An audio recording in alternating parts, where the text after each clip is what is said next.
पुणे महानगर प्रदेश विकास प्राधिकरणाचा म्हणजेच पीएमआरडीए यांचा विकास आराखडा डीपी रद्द झाल्याबाबत जाहीर निवेदन प्रसिद्ध होणार आहे। मुख्यमंत्री देवेंद्र फडणवीस यांनी काही महिन्यांपूर्वी डीपी रद्द करण्याची घोषणा केली होती। त्यानंतर चर्चेला उधाण आले होते।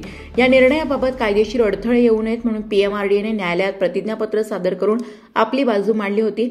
न्यायालयीन प्रक्रियेनंतर डीपी रद्द करण्यावर अधिकृत शिक्कामोर्तब झाले। येरवडा येथील शासकीय मुद्रणालयात शुक्रवारी 26 सप्टेंबर रोजी पीएमआरडीए प्रशासनाने महत्त्वाचा पत्रव्यवहार केला। त्यात डीपी रद्द करण्यासंबंधी जाहीर निवेदन प्रसिद्ध करण्याचा उल्लेख केलाय। मुख्यमंत्री फडणवीस यांच्या घोषणेनंतर डीपी रद्द करण्याची प्रक्रिया पूर्ण झाली आहे।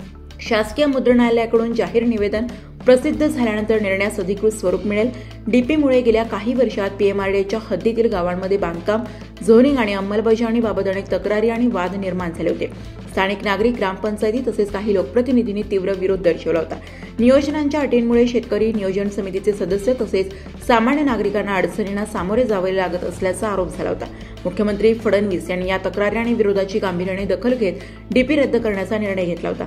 निर्णय रद्द झाल्यामुळे पीएमआरडीएच्या कार्यक्षेत्रातील नागरिक आणि बांधकाम व्यावसायिकांना काही प्रमाणात दिलासा मिळणार आहे। मात्र पुढील काळात नव्या विकास आराखड्याची आखणी करावी लागणार आहे का, याकडे सर्वांचे लक्ष लागले आहे। दरम्यान याबाबत प्राप्त झालेल्या माहितीनुसार पीएमआरडीए विकास आराखडा रद्द केल्याची अधिसूचना राजपत्रात महानगर आयुक्त योगेश म्हसे यांनी प्रसिद्ध केली असून यात विकास आराखडा उद्घोषणा, सूचना व हरकती सर्व कार्यवाही मागे घेत असल्याची घोषणा अधिसूचनेत करण्यात आली आहे। यामुळे आता नवीन विकास आराखडा नेमका कधी होणार याकडे लक्ष लागले आहे।